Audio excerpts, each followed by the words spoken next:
नमस्कार, आप देख रहे हैं आज तक। मैं हूं आपके साथ नवजोत रंधावा। 1993 के मुंबई सीरियल ब्लास्ट का मास्टरमाइंड और most wanted mafia don Dawood Ibrahim कहां है? एक बार फिर से पाकिस्तान झूठ पर उतर आया है। पहले पाकिस्तान ने मान लिया कि दाऊद इब्राहिम पाकिस्तान में ही है, लेकिन जब मीडिया में खबर आई, इस पर खबरें चलने लगी, पाकिस्तान ने बेशर्मी से पलटी मार ली। अब पाकिस्तान का कहना है कि उसकी जिस सूची को पाकिस्तान का कबूलनामा बताया जा रहा है, वो दरअसल यूएन की सूची है, जो वो समय समय पर जारी करता रहता है। उस सूची का मीडिया ने गलत मतलब निकाला है।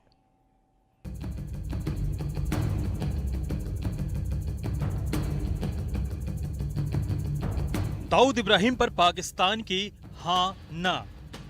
पहले दाऊद के पाकिस्तान में होने का किया कबूलनामा, फिर अपने ही दावे से पलट गया पाकिस्तान।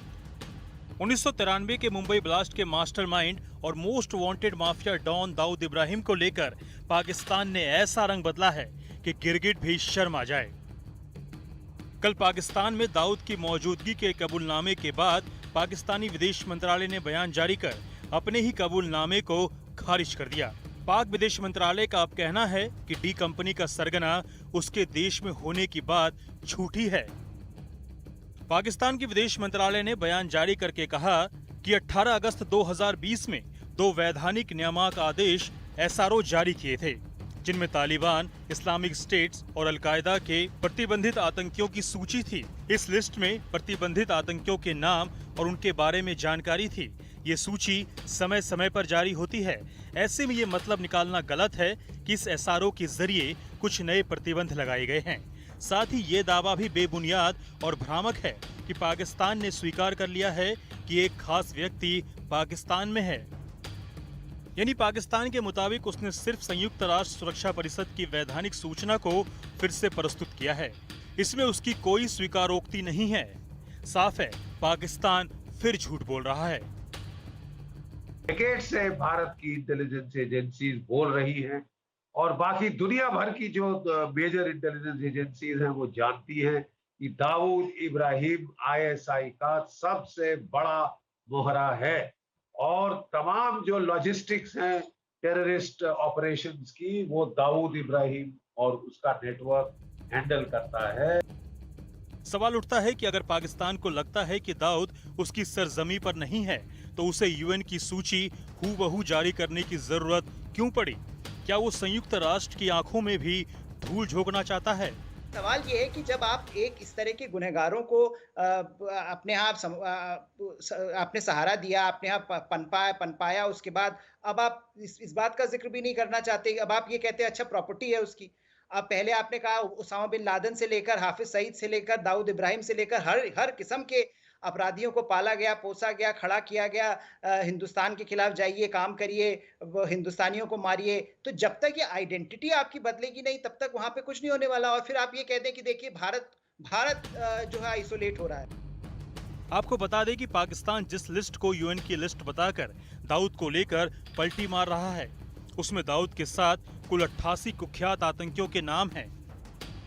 इस लिस्ट में दाऊद के अलावा हाफिज सईद, मसूद अजहर, मुल्ला फजलुल्लाह जैसे नाम शामिल हैं। इनके खिलाफ कड़े आर्थिक प्रतिबंध लगाने की बात कही गई है।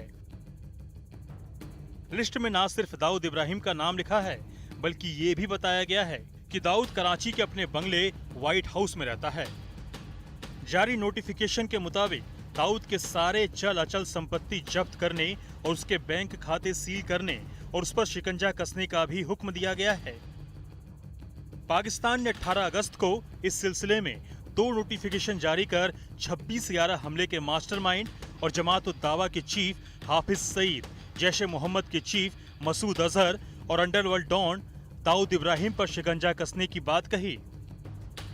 तक के इन लोगों को अरेस्ट करके इन सभी लोगों को जिस देश के हैं ये लोग या ऑर्गेनाइजेशन जिस देश में काम कर रही हैं, वो जहाँ इन लोगों ने क्राइम किए हैं उन देशों में हवाले करना चाहिए। मैं समझता हूँ कि दाऊद इब्राहिम को, हाफिज सईद को या मसूद अजहर को, लखवी या इस तरह की एक लंबी लिस्ट भारत उनको दे चुका है उन आतंकवादियों के। जब तक वो भारत के हवाले नहीं किए जाएंगे, ये सब इस पे बहुत ज़्यादा ध्यान नहीं देना। पाकिस्तान ने अपने दस्तावेजों में दाऊद का पता White House near Saudi mosque Clifton in Karachi लिखा है, जबकि उसके दूसरे प्रॉपर्टीज में house number 37 30th street defence housing authority Karachi और palatial bungalow in the hilly area of Noorabad in Karachi का जिक्र है। लेकिन पाकिस्तान अब इस कबूलनामे को मीडिया द्वारा एसआरओ का गलत अर्थ निकालने की बात कहकर पलट चुका है। पाकिस्तान की झूठ की सबसे बड़ी मिसाल और क्या हो सकती है कि पाकिस्तान की नेशनल काउंटर टेररिज्म अथॉरिटी की लिस्ट में ना दाऊद है, ना मुंबई आतंकी हमले का मास्टरमाइंड जकीउर रहमान लखवी। हालांकि मसूद अजहर का नाम इस लिस्ट में है, जबकि पाकिस्तान अपने यहां उसकी मौजूदगी को नकारता रहा है। पाकिस्तान में 18 अगस्त को जारी एसआरओ को लेकर कई सवाल भी खड़े होते हैं।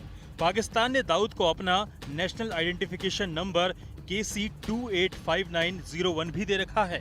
सवाल ये है, अगर पाकिस्तान ये कहता है कि दाऊद इब्राहिम उसके पास नहीं है, तो फिर उसने उसी दाऊद इब्राहिम को ये नेशनल आइडेंटिफिकेशन नंबर कैसे दिया? यानी ये तो तय है कि पाकिस्तान शुरू से दाऊद को लेकर दुनिया के सामने झूठ बोलता रहा है।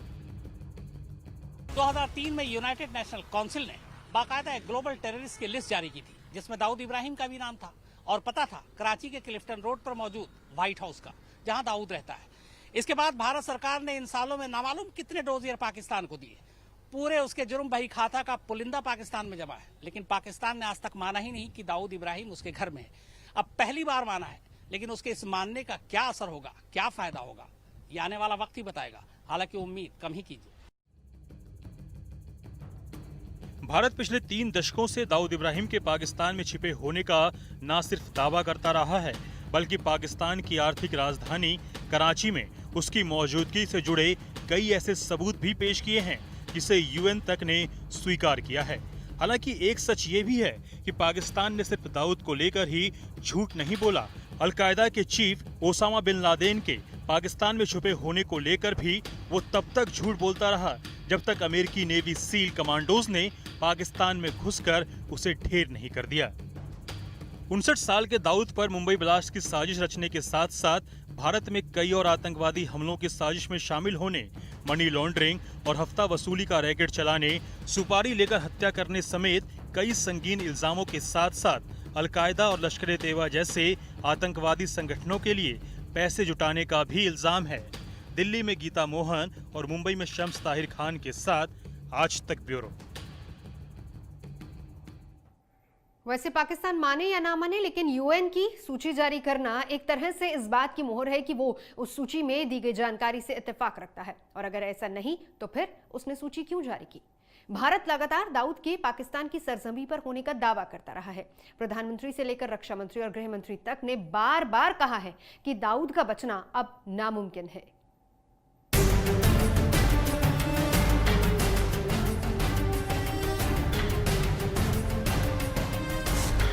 भारत का सबसे बड़ा गुनहगार, 1993 के कत्लेआम का मास्टरमाइंड, इंसानियत का शैतान, पाकिस्तान का मेहमान। अब कैसे बचेगी दाऊद की जान? दाऊद इब्राहिम को दबोचने की कोशिशें तो 1993 के बाद से ही जारी हैं, लेकिन भारतीय एजेंसियों और सरकार की कोशिशें अब जाकर रंग लाती दिख रही हैं। पूरी बेशर्मी के साथ पाकिस्तान पूरी दुनिया में अभी तक यही ढिंडोरा पीटता रहा कि दाऊद इब्राहिम उसके देश में नहीं है, लेकिन पाकिस्तान ने यूएन की सूची खुद ही जारी कर एक तरह से कबूल किया है कि दाऊद उसके देश में ही है, भले ही बाद में वो इससे पलट गया। भारत तो पहले ही जानता था और पूरी दुनिया के सामने दाऊद की पाकिस्तानी मेजबानी का कच्चा चिट्ठा भी सामने रख चुका था, लेकिन सवाल उठता है कि गलती से ही सही पाकिस्तान माना कैसे? तो इसका जवाब उस संकल्प में है जो प्रधानमंत्री मोदी ने लिया था। अमीरात और भारत की तरफ से आतंकवाद के खिलाफ दो टूक शब्दों में बिना लाग लपेट और किसी की परवाह किए बिना साफ साफ शब्दों में संकेत दे दिए गए।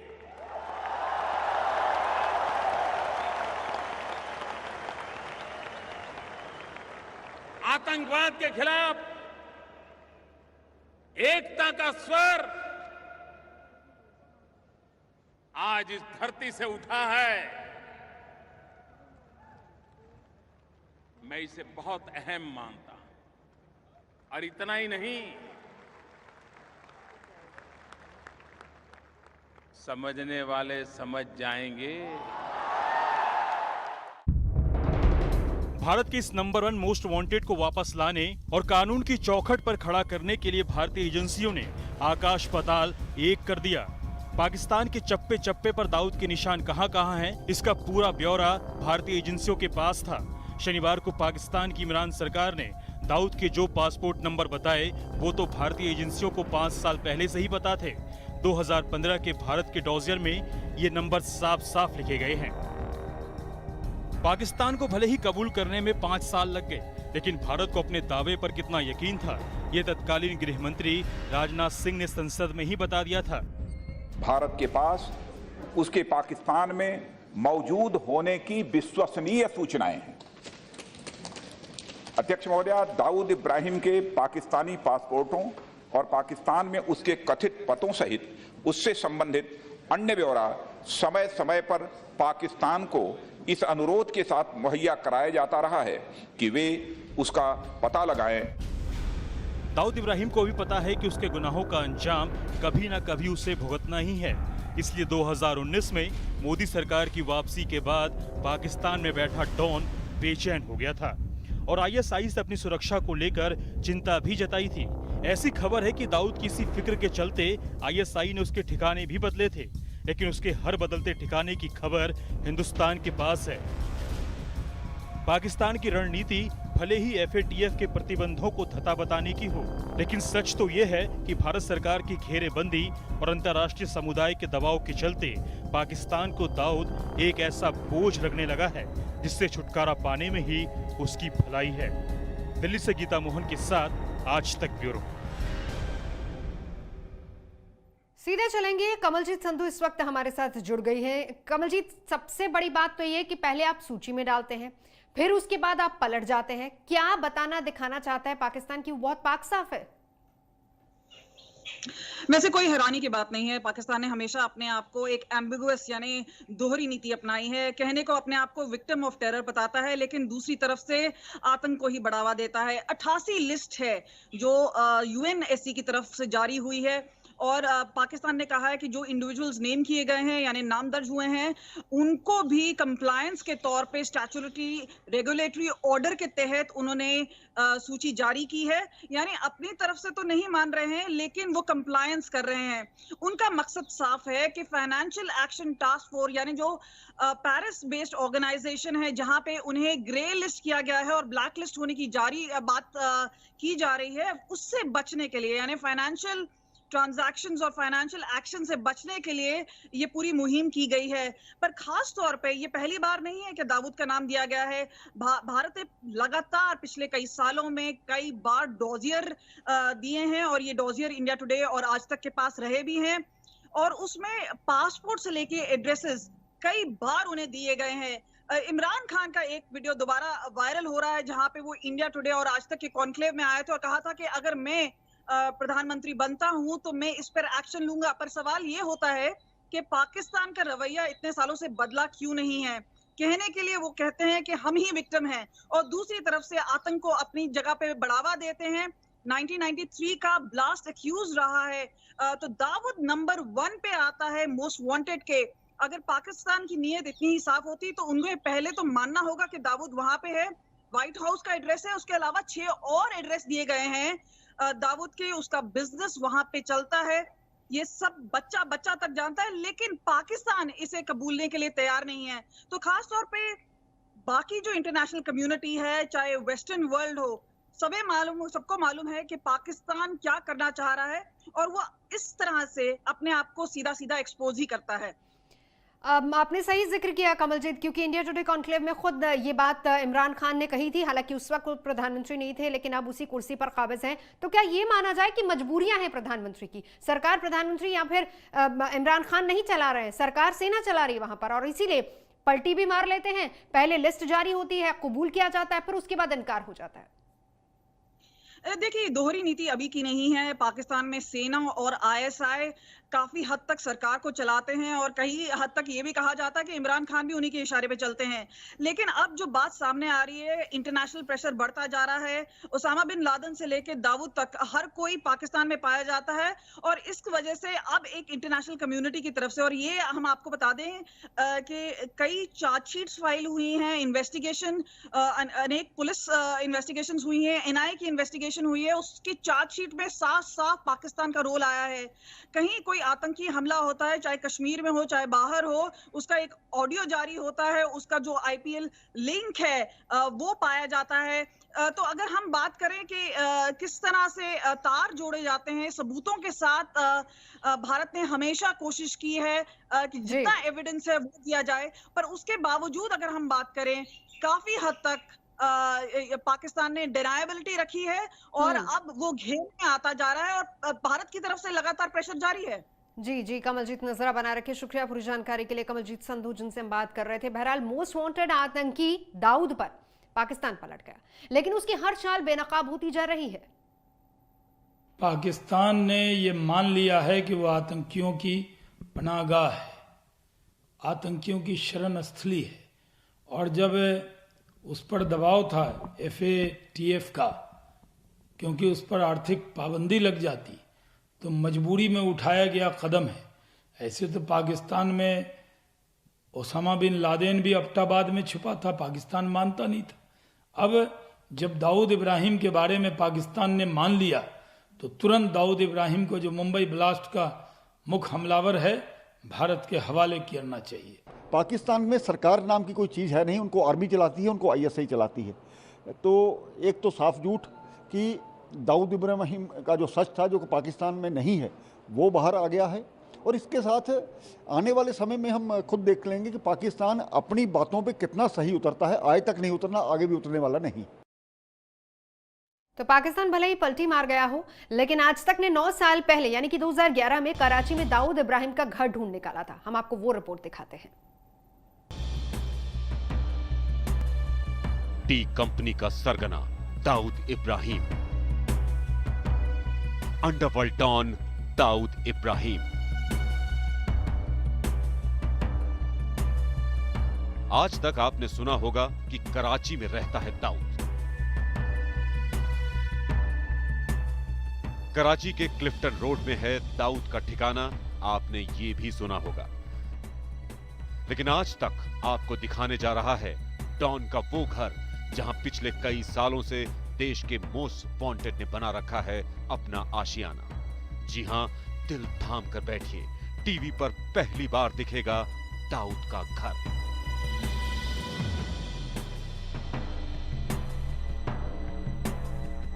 इस वक्त हम उस रोड के सामने से गुजर रहे हैं जिस रोड के ऊपर दाऊद इब्राहिम, जिसको यहाँ पे मुच्छड़ के नाम से भी जाने जाते हैं, उनका घर मौजूद है। ये घर जो इस वक्त मेरे उल्टे हाथ पे आ रहा है, ये सफ़ेद रंग का घर जो वाइट हाउस के नाम से जाना जाता है, इस घर के बारे में कहा जाता है कि ये दाऊद इब्राहिम का घर है। कुछ अर्सा पहले उन्होंने अपनी की मेहंदी इसी जगह पे की थी, जिसलिए, और ये बात हमें यहाँ के जो आस करीबी जो हॉस्पिटल है, पार्क लेन हॉस्पिटल नाम है इसका, जिसकी दीवार उस घर के दीवार के बिल्कुल साथ लगी हुई है। इस घर में इन लोगों ने ये बात कंफर्म की है कि इसी जगह पे वो फंक्शन किया गया था, जो फंक्शन दाऊद इब्राहिम की हिंदी और माइयों का फंक्शन था। उसके अलावा इस घर की एक खासियत ये है कि इसकी दीवारें यूजुअल एक नॉर्मल घर से ज़्यादा ऊंची हैं। इस घर की दीवारों की टॉप के ऊपर जो है वो बार्ब वायर्स और लोहे की कांटेदार उन्होंने एक लेयर लगाई है। उसके अलावा इस घर के ऊपर अगर देखें तो कम से कम 6 सैटेलाइट डिशेस इस घर के ऊपर मौजूद हैं जो कम्युनिकेशन के लिए यूज़ की जाती हैं। ये घर जो है डिफेंस हाउसिंग अथॉरिटी के अंडर आता है और ये उस स्ट्रीट पे मौजूद है जिस स्ट्रीट के ऊपर तकरीबन घर और तकरीबन ऑफिसेस वो या तो काउंसलेट्स के हैं या तो डिप्लोमेट्स की ऑनरशिप के अंडर आते हैं। लेकिन सिर्फ एक ये वाहिद घर है जो एक प्राइवेट बंदे की ओनरशिप में है। मुझे यहाँ के जो कुछ लोकल्स हैं और कुछ जो हॉस्पिटल में काम करने वाले लोग हैं, उन्होंने ये भी बताया कि यहाँ पे इस तरह का जो फंक्शन की जिसकी बात मैं कर रहा हूँ, वो जब हुआ था तो कम से कम 2 से 2,500 लोग यहाँ आए थे। और ये माना जाता है कि यहाँ पे शायद दाऊद इब्राहिम भी कभी आते हों तो वो इस जगह पे रुकते हैं। उसके अलावा ये घर जो है, इसके बिल्कुल सामने ब्रिटिश हाई कमीशन का ऑफिस है। थोड़ा सा उस तरफ और साइड पे चले जाइए तो वहाँ पे इटालियन काउंसलेट है। इस तरफ चले जाइए तो यहाँ पे और जो है वो डिप्लोमेट्स की काउंसिल जनरल्स के ऑफिसेज हैं। ये मज़ार जो है अब्दुल्ला शाह गाजी का मज़ार है, उससे तकरीबन 5 मिनट की ड्राइव के फासले पर है। इस स्ट्रीट में कोई भी कमर्शियल ट्रैफिक अलाउड नहीं है। इस स्ट्रीट के ऊपर कैमरा शूटिंग्स अलाउड नहीं है। इस स्ट्रीट के ऊपर हाई सिक्योरिटीज़ हैं जिसमें पुलिस, रेंजर्स और जो इंटेलिजेंस एजेंसीज़ के जो ऑफिशियल्स होते हैं, जो प्राइवेट कपड़ों में होते हैं, वो यहाँ पे इजीली आपको नज़र आते हैं मूव करते हुए। उसके अलावा ये एरिया जो है सऊदी मॉस्क जिसके बारे में कहा जाता है, वो इसका करीबी लैंडमार्क है। उसके अलावा गिनवा भुट्टो जो पीपल्स पार्टी की लीडर बेनज़ीर भुट्टो, लेट बेनज़ीर भुट्टो की फैमिली मेंबर हैं, उनका घर भी इसी स्ट्रीट के ऊपर मौजूद है। इस स्ट्रीट के दोनों एंड्स के ऊपर सिक्योरिटी चेक पॉइंट्स लगे हुए हैं। वो सिक्योरिटी चेक पॉइंट्स ऐसे हैं कि जो खाली बसेस को और ट्रैफिक को ही नहीं कंट्रोल करते, बल्कि यहाँ के अंदर आने जाने वाली मूवमेंट भी मॉनिटर करते हैं। ये घर ऐसे एरिया के अंदर मौजूद है जिसके जो अथॉरिटी है, डिफेंस हाउसिंग अथॉरिटी, उनके नॉलेज में यहाँ के हर घर की इंफॉर्मेशन होती है। इन घरों की अलार्म सिस्टम्स, इन घरों की सिक्योरिटी सिस्टम्स उनकी जिम्मेदारी होती है प्रोवाइड करने की। तो इस घर के ऊपर भी इसमें कोई शक नहीं है कि उनके जो अलार्म सिस्टम्स होंगे, उनकी सेंट्रल सिक्योरिटी सिस्टम्स होंगे, वो डिफेंस हाउसिंग अथॉरिटी की तरफ से दिए गए होंगे। डिफेंस हाउसिंग अथॉरिटी वो ऑर्गेनाइजेशन है जो रिटायर्ड आर्मी और रिटायर्ड फौज के ऑफिशियल्स को मिला के बनाई गई है, जो एक लैंडिंग यहाँ पे जो प्लॉटिंग हुई थी, जो यहाँ पे हाउसिंग सोसाइटी है डिफेंस हाउसिंग अथॉरिटी की, उसको मैनेज करते हैं। उसकी सिक्योरिटी, उसके सारे ऑपरेशंस उनके अंडर कंट्रोल होते हैं। तो इस लिहाज से देखा जाए तो वो ये घर जो दाऊद इब्राहिम का कहा जाता है, और यहाँ पे कहा यह भी जाता है कि दाऊद इब्राहिम को इतना कंफर्ट जोन मौजूद था कि उन्होंने अपनी शादी का फंक्शन भी इसी जगह ऑर्गेनाइज करवाया और यहाँ पे अपने सारे गेस्ट को इनवाइट भी किया, उसको पूरा सेलिब्रेट भी किया। ये एक ऐसे एरिया में कैसे हो सकता है जहाँ पे इतनी एक्सट्रीम सिक्योरिटी पाई जाती है, वो भी कराची के उस एरिया के अंदर जो शायद कराची का सबसे ज़्यादा सिक्योर और सबसे ज़्यादा हाई अलर्ट एरिया कंसिडर किया जाता है। तो हिंदुस्तान का मोस्ट वांटेड दाऊद इब्राहिम कराची में है। इस बात को भारत सरकार पहले दिन से कहती आ रही है और आज तक आपको काफी पहले से दिखाता भी आ रहा है। हम आपको दिखाते हैं कराची के अपने महलनुमा बंगले में कितने आलिशान तरीके से जिंदगी जी रहा है दाऊद और सुरक्षा के किन 7 पहरों के पीछे रहता है दाऊद।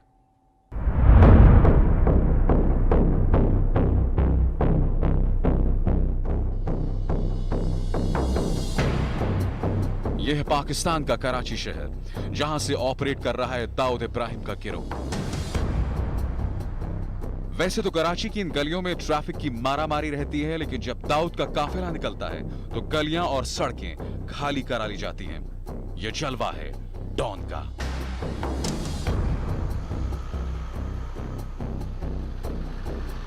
जी हां, कराची के क्लिफ्टन इलाके में अपने बंगले से जब दाऊद का काफिला निकलता है तो सड़कों पर परिंदा भी पर नहीं मार सकता।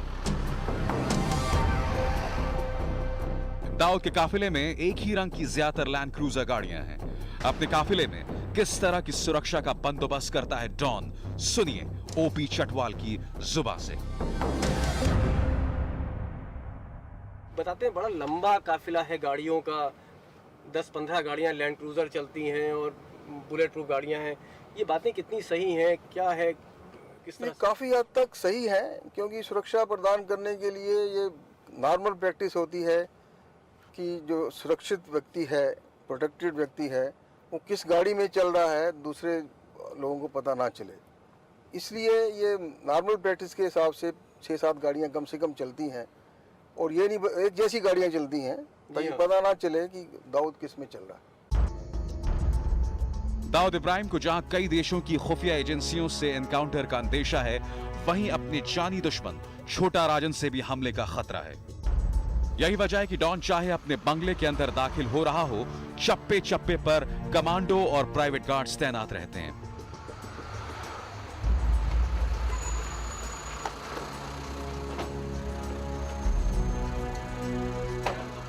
और बंगले के बाहर सड़कों पर भी उसकी सुरक्षा बेमिसाल है।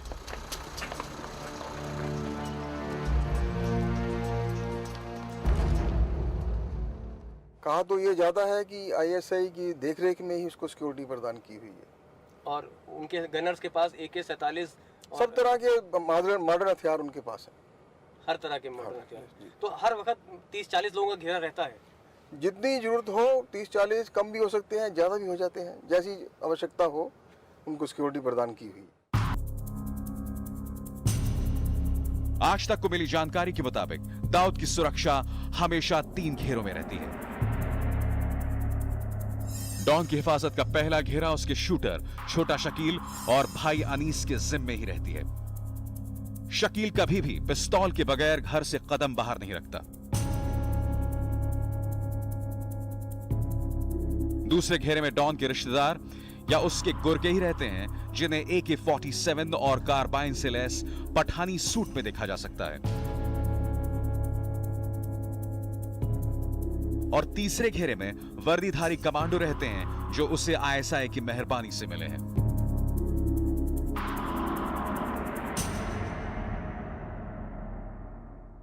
चटवाल साहब, क्या कोई सिक्योरिटी सर्विस, क्या कोई सुरक्षा एजेंसी भी दाऊद इब्राहिम ने पाकिस्तान में खोली है? ऐसी कोई ऐसी सूचना मिली थी कि एक प्राइवेट सिक्योरिटी एजेंसी चल रही है जो इसको सुरक्षा प्रदान करती है और शायद उसमें दाऊद भी पार्टनर है, स्वयं भी।